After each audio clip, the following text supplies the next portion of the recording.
Assalamualaikum warahmatullahi wabarakatuh. Nama saya Tika Sari Fatridaya dari Prodi Manajemen 1 Fakultas Ekonomi dan Bisnis. Di sini saya akan menjelaskan tentang pengertian lembaga keuangan dan tentang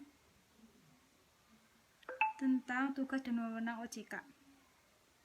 Kita yang pertama ya. Pengertian lembaga keuangan internasional.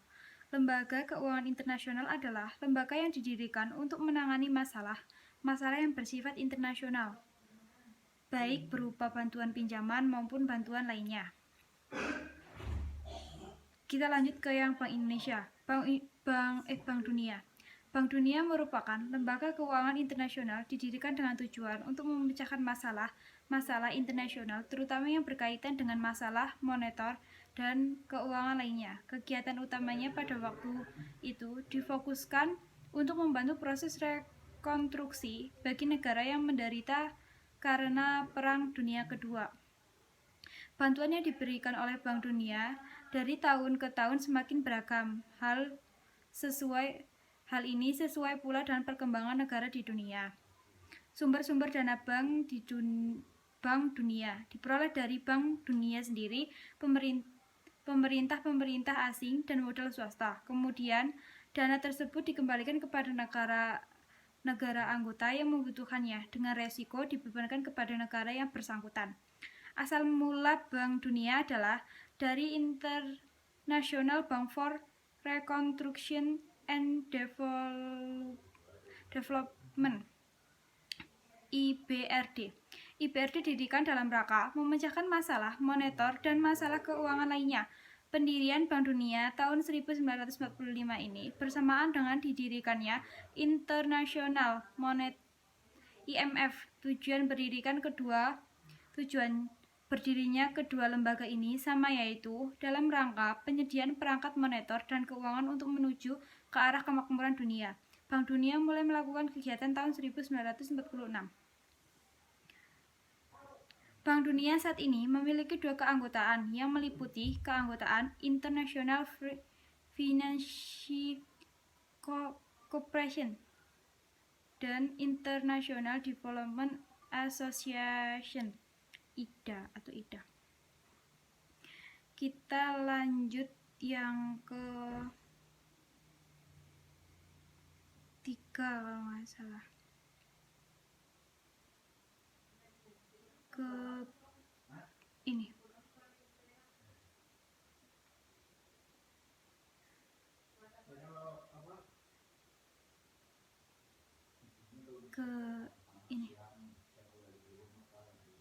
Bank Pembangunan Asia.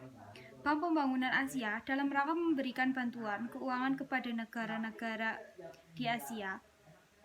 Bank Pembangunan Asia didirikan pada tahun 1966 sebagai rasa solidaritas negara di Asia yang sangat memerlukan dana bagi pembangunan negaranya. Tujuan pendirian Bank Asia lebih didasarkan dalam rangka kerjasama ekonomi dan pembangunan akibat sulitnya memperoleh bantuan dari negara maju.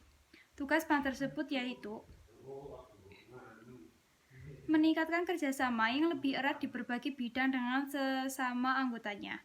Pemberian bantuan yang anggotanya dapat berupa bantuan keuangan atau bantuan teknik secara berkala atau sesuai kebutuhan.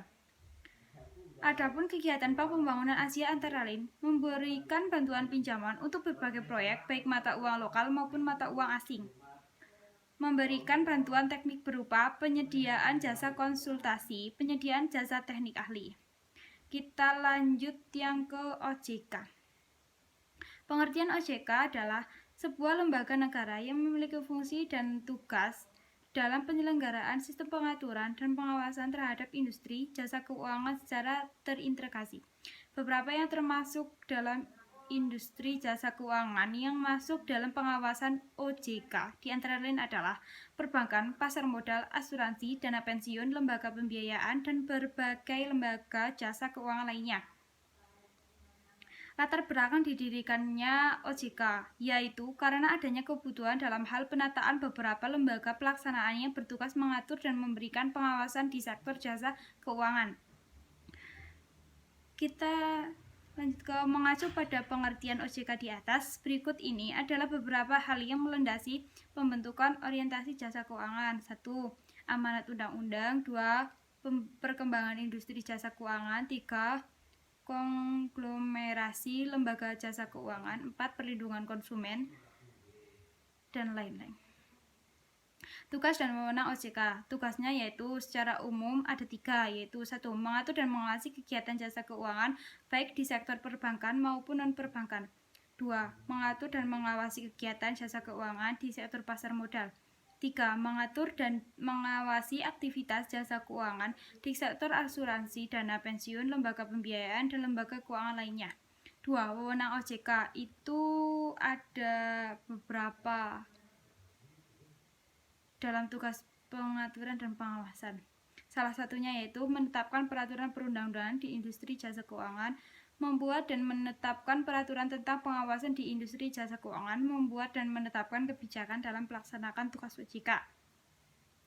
Kita lanjut ke yang asas-asas otoritas jasa keuangan. Ada 7, yaitu asas independensi, asas kepastian hukum, asas kepentingan umum, asas keterbukaan, asas profesionalisme, asas integritas, asas akuntabilitas. Sekian dari saya. Wassalamualaikum warahmatullahi wabarakatuh.